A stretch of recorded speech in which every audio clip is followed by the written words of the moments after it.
महापौर जगत बहादुर सिंह अन्नू के प्रयासों से अब नेत्रहीन कन्याशाला स्कूल भंवरताल की बच्चियां नारकी जीवन जीने को मजबूर नहीं होंगी। बीते 3 दिनों से लगातार हो रही बारिश से भंवरताल स्थित नेत्रहीन कन्याशाला स्कूल के हालात दयनीय हो गए थे और यहां मौजूद करीब 31 बच्चियों ने 2 रात दहशत के बीच जागकर गुजारी, क्योंकि ना तो यहां लाइट थी और ना ही सुरक्षा की व्यवस्था।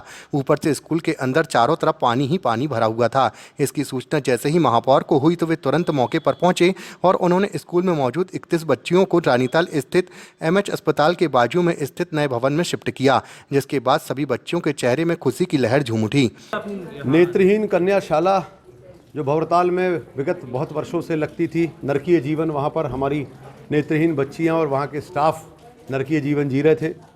कल जब बारिश का मौसम था, मुझे खबर लगी कि वहाँ पर फिर से पानी भर गया है, जो टॉयलेट का पानी भी है, गंदा पानी है, और वहाँ पे हमारी 46 नेत्रहीन बच्चियाँ और हमारा वहाँ का स्टाफ जो उनके लिए समर्पित है वो बहुत परेशान था। मैं वहाँ पहुँचा तो पहले देखा स्टाफ के लोगों ने वहाँ सफाई करी, हम लोगों ने सफाई करी। सफाई करने के बाद 1-2 कमरे ठीक किए, फिर उसके बाद बच्चियों को बैठ के भोजन कराया। वहाँ पर भोजन कराने के बाद तत्काल मैं उस बिल्डिंग में आया जहाँ पर इनको वापस से भेजना है। उस कानूनन पेच में फंसा हुआ है रेंट को लेकर यह बिल्डिंग नेत्रहीन विद्यालय के लिए। कल जैसे कि बहुत सारे लोगों के मकान गिरे, उनको विस्थापित किया, उसी तरीके से अस्थायी तौर पर इनको नेत्रहीन विद्यालय से हम लोग यहाँ पर आए, पूरा स्टाफ आया, संचालक आए, उनके प्राचार्य महोदय आए और सभी ने मिलकर हम लोगों ने 2 घंटे के भीतर यहाँ साफ़ सफाई कराई। अभी सफाई व्यवस्था की और भी आवश्यकता है क्योंकि हम लोग ने जल्दबाजी में यहाँ आए हैं। साफ़ सफाई कराई, नल का कनेक्शन किया, बिजली का कनेक्शन लिया, बच्चों को बस लगाई, बस लगाकर उनके पूरा सामान लेकर 2 घंटे के अंदर एक नया जीवन हमारी बच्चियों को मिला। नरकीय जीवन से एक स्वर्ग जैसा जीवन, कहाँ वो रात भर जगना, तकलीफ़ में जीना और ये घबराते रहना कि अब क्या होगा, अब क्या होगा, और एक बहुत सुकून का जीवन यहाँ पर एक शानदार बिल्डिंग में हमारी नेत्रहीन बच्चियाँ यहाँ पर अब अपना जीवन व्यतीत करेंगी। आने वाले समय में हम लोगों ने लीगल ओपिनियन लेकर इस बिल्डिंग को इनके लिए अस्थायी के बाद तब तक कुछ ना कुछ कानूनन रास्ते निकालते हुए इनको यहाँ पर परमानेंट रूप से यहाँ पर शिफ्ट कर दिया जाएगा। पुरानी बिल्डिंग में कितनी परेशानियों का सामना ये बच्चियाँ कर रही हैं? 2 रात तो ये बच्चियाँ वहाँ पर जगी थीं, वे नहीं सो पाईं।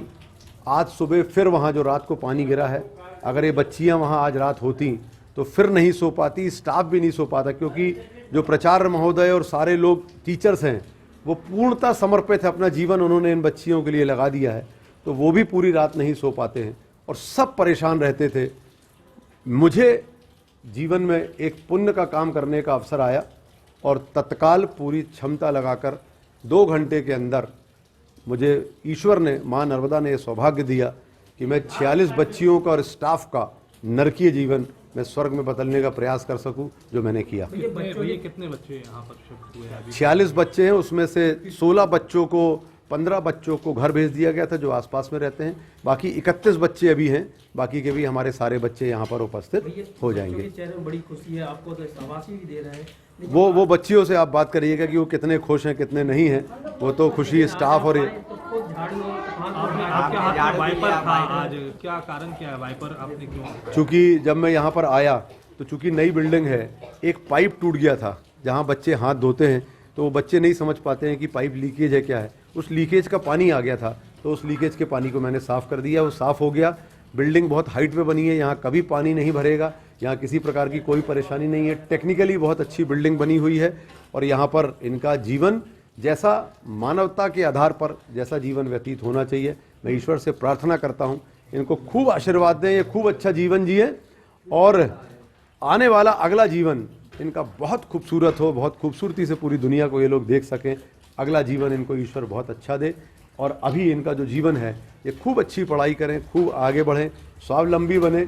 इनके लिए हम लोगों ने रोजगार के भी रास्ते कुछ तलाश किए हैं।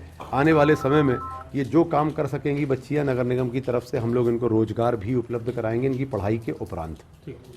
और इसकी जो शुरुआत है वो निश्चित रूप से हम लोग तो अपना संघर्ष कर ही रहे थे। मैं आज सबसे पहले तो जो मीडिया के मेरे लोग हैं उनको धन्यवाद देना चाहूँगा कि उनकी जो ताकत है, उनकी जो मेहनत है वो आज रंग लाई, क्योंकि हम नरकी जीवन 5 साल से जी रहे थे। जब से स्मार्ट सिटी बनी, कल्चर स्ट्रीट के बाजू में नाला छोटा कर दिया गया तो पूरा पानी हमारा विद्यालय भर जाता था, बच्चे रात रात भर जगते थे, खाद्यान्न हमारा सड़ जाता था, बच्चों के कपड़े खराब हो जाते थे, सोने बिछाने ओढ़ने के कपड़े गीले हो जाते थे, स्टाफ भी काम कर करके थक जाता था।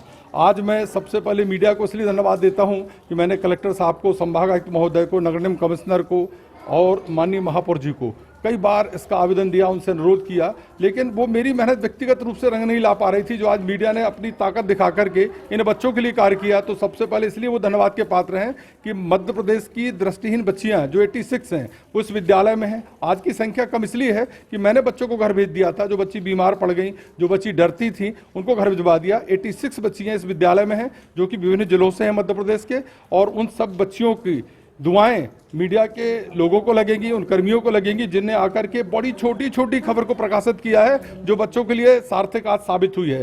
तो स्तंभ के रूप में आज मैं सबसे पहले मीडिया को साधुवाद देता हूं। आज महापौर आए हुए थे, उन्होंने भी साफ महापौर जी ने आज आकर के जो नया भवन था, कल ही शिफ्ट हुआ था, महापौर जी को भी बहुत बहुत साधुवाद, जिन्होंने 2 घंटे के अंदर इन नरकी जीवन को हमारे स्वर्गीय जीवन में बदल दिया।